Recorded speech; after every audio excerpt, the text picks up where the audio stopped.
Hello and welcome to your Wildcat News for Tuesday, November 18th. I'm Peyton Dybowski.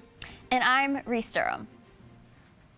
Can you believe there are only 3 weeks left in the semester before finals? That means it's time to think about spring semester. And if you need help registering for classes, this week is UK's Getting Classy event. All week, students can go to the Student Center for help with registration for the spring semester.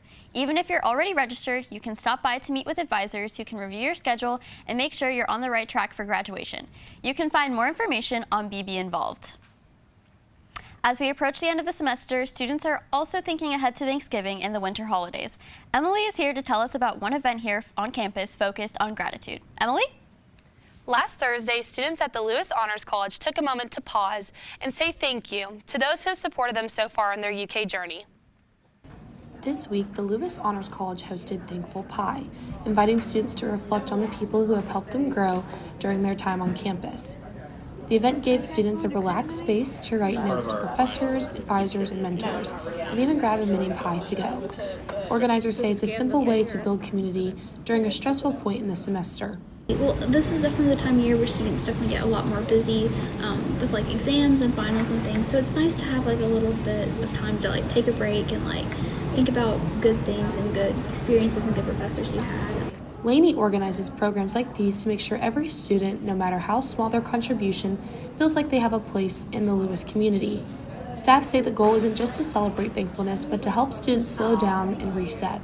I appreciate any thank you notes I get, always. It makes my day, and I hope students feel the same way. I love welcoming the students. I want them to feel comfortable coming into this college. I want us to be a welcoming college. The Lewis Honors College liaison team uses upper-class students to help new Wildcats feel connected.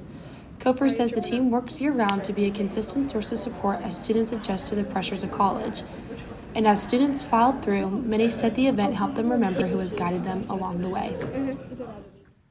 From thank you notes to simple acts of kindness, the college hopes these moments inspire a stronger culture of gratitude on campus. With Thanksgiving just around the corner, the University of Kentucky is making sure students and staff are in the loop about parking and transportation during break. If you're on campus for the holiday, here's what you need to know. On November 26th, that's next Wednesday, campus buses, the blue, white, and green routes, will stop running early at 6 p.m. There will be no bus service on Thursday or Friday. The orange UK healthcare route will run on Wednesday, but also pause on Thursday and Friday. The yellow route won't run Saturday, but it will be back on Sunday to help students returning to campus. Parking permits won't be enforced on Thursday or Friday, but all safety rules like handicap spaces, fire lanes, and yellow lines still apply. You can leave your car on campus over break as long as it's parked in your normal permitted spot. For more details, you can call UK Transportation Services or visit their website. And before we hit the break, you can help UK beat rival Tennessee through a blood drive on campus. The Kentucky Blood Center wants your help for their 38th annual Big Blue Crush, challenging students and staff to beat Tennessee by saving local lives. The KBC will have opportunities for you to donate at several locations, including the Student Center, William T. Young Library, and UK Lewis Honors College. You can check out the Kentucky Blood Center website for more information and to book an appointment. Kentucky has beaten Tennessee in this drive 13 of the last 15 challenges, including the last 3 straight. Let's go for 4. Go Cats! Heads up, if you see lots of emergency vehicles on campus this Thursday, it's not an actual emergency. The UK Police Department is leading a full-scale crisis exercise across campus near Kroger Field. The drill starts around 8 a.m. and runs into the afternoon. It's designed to test how police, fire, EMS, healthcare, and other agencies respond and work together. You might notice extra first responders, role players, and some parking impacts near Kroger Field. Everything is part of the effort to keep campus safe and prepared. For more details, visit the UKPD website. This past weekend, KRNL, the student-run magazine at the University of Kentucky, launched its first issue of the school year. The magazine is being distributed across campus from the Student Center to the library. There's also an online edition that anyone can access. Editor-in-Chief Reagan Chen points out some of the changes made to the magazine this year. We try to do something a little different. We change things up, like fonts, typeface on the actual cover.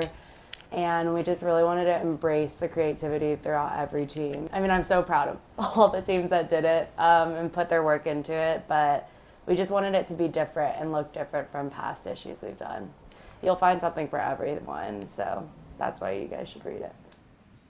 You can find copies of the magazine all across campus. The next issue is already in progress and will come out near the end of the spring semester. If you want to get involved, go to KRNL_LF on Instagram. There's a link in their bio with spring applications. Flu season is officially here, and health experts are urging students to get their flu shot before holiday travel picks up. The University of Kentucky offers several places on campus where students can get vaccinated. Students can visit the University Health Service located at 830 South Limestone for flu shots by appointment or walk-in. The pharmacy inside the Student Center also offers flu vaccines during regular hours, and most local pharmacies around campus, including CVS, Walgreens, and Kroger, provide flu shots with insurance. UK health providers say the flu shot is the best way to reduce your risk of getting sick and keep campus community healthy this winter. If you want to schedule an appointment, just visit the UK Healthcare website.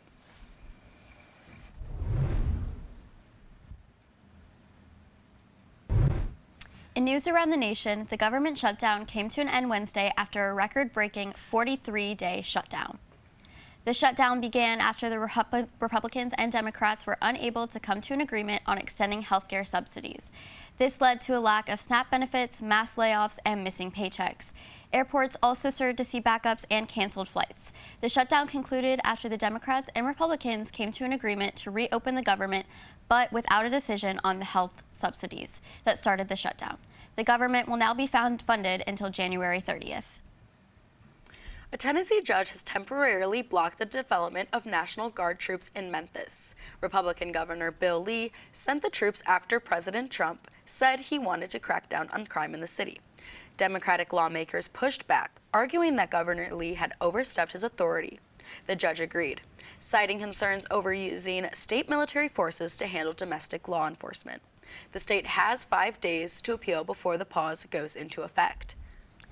The House is set to vote on the Epstein Files Transparency Act, which would require the Justice Department to release unclassified records on Jeffrey Epstein. The push accelerated over the weekend after former President Trump posted on Truth Social, quote, "House Republicans should vote to release the Epstein files. We have nothing to hide." House Speaker Mike Johnson echoed the sentiment. Kentucky Congressman Thomas Massie and Georgia's Marjorie Taylor Greene have been pressuring their party for months. Democrats led by Representative Ro Khanna and Senate Minority Leader Chuck Schumer are also calling for full disclosure. The vote is likely, but a complete public release still requires Senate approval and the president's signature. And now with the news around the world, here's Colin. Thanks, Peyton. The U.S. has established a coordination center in southern Israel to manage the next phases of the Gaza ceasefire plan. This includes the planned reconstruction effort and the entry of humanitarian aid. The Civil Military Coordination Center houses hundreds of personnel from the U.S., Israel, and several other countries in addition to UN personnel. It will help determine the logistics to rebuild and secure Gaza after the most recent conflicts. Still being discussed is what exactly an international security force might look like and how it would operate inside the Gaza Strip. Distribution of food and other aid is also being planned. The software company Cloudflare experienced an outage this morning, impacting services around the globe. Sites like X, formerly known as Twitter, Spotify, OpenAI, and League of Legends were down this morning after the disruption. The company assured the public that this outage was not caused by any malicious activity and solved the issue by 9:30 this morning. Users may still experience issues as there will be heavier traffic than usual after the outage. All services impacted are expected to be running smoothly by the end of the day. Bangladesh's International Crimes Tribunal has sentenced former Prime Minister Sheikh Hasina to death for crimes against humanity over her government's violent crackdown on student-led protests last year. A panel of 3 judges ruled Hasina responsible for at least 1,400 people killed in the protests. The 78-year-old self-exiled former leader has been living in India during the investigations. Anger over insecurity and corruption brought thousands of protesters into the streets of Mexico City, prompting clashes with the police. The demonstrations began as a peaceful march, but tensions have escalated, with citizens demanding action on rising violence, government corruption, and rampant crime. Mexican President Claudia Sheinbaum has dismissed the protests, accusing far-right and opposition groups of trying to influence and co-opt the demonstration, something organizers firmly deny. More than 100 monkeys were rescued during 2 different busts on the same day in Thailand. 81 of the long-tailed macaques were found in a car 2 suspects used to lead police on a chase near Cambodia. Along with the monkeys, police also found methamphetamine. 62 of the same type of monkeys were found in baskets hidden in a sugarcane field. All suspects involved were arrested, and the rescued monkeys are now being cared for at a wildlife center. That's a look at your stories from around the world. Back to you, Reese and Peyton. Wow, crazy times we live in. I'm glad the monkeys are safe, but that's enough monkey business from us as we go into the break. Make sure to stick around because up next we have the expert, the best in the business, who wrote this. Next we have Anthony with sports after the break.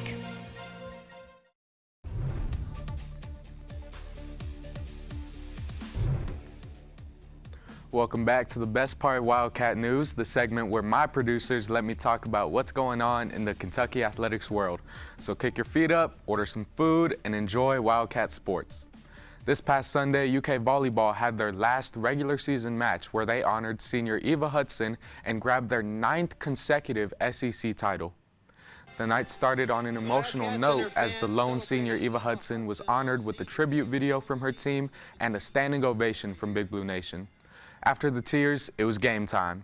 The Cats swept Arkansas 3-0, and with the win, the team secured a perfect in-conference record, going 15-0 in the SEC, and that makes 9 straight SEC championship seasons for UK. After the match and the confetti, Eva Hudson had a message for everyone inside the Coliseum. I just wanted to thank you all so much for welcoming me here. It has been an amazing year. I'm so grateful for these coaches, for these girls, and I can't wait to see you guys in postseason, so thank you. Postseason for volleyball starts Sunday, November 23rd in Savannah, Georgia. The Cats were just granted the #1 seed, giving them a 2-game bye. This meaning they will play either Oklahoma, Auburn, or Arkansas in the 3rd round. UK went undefeated versus all 3 schools this year. And from the SEC tournament to the road to the Natty, we'll have coverage of it all here on Wildcat News. But switching over to another team that has been on fire, women's basketball is now 5-0 on the season. 3 home games and 2 away games, it's all the same for the Wildcats. The team's smallest margin of victory has been 26 points, and their largest win was by 60 versus USC Upstate. And here's what head coach Kenny Brooks said after the team's most recent win against Marshall. Yeah, I mean, I don't know. I think we've had like 4 or 5 different people that have led us in scoring each night. And so it just shows the versatility of our group. And they all have the ability. Tony. Next, the Cats play Purdue tonight at 7 in a blowout in the Coliseum. And there's still time to get a ticket. And if not, you can watch it on SEC Network. Or you can join the Association of Women in Sports Media for their double basketball feature tonight at 6:30 p.m. in Pence Hall in room 210. AWSM will show both women's basketball playing in Memorial and men's playing in New York. At the event, you'll be able to play in-game bingo and snacks will be provided.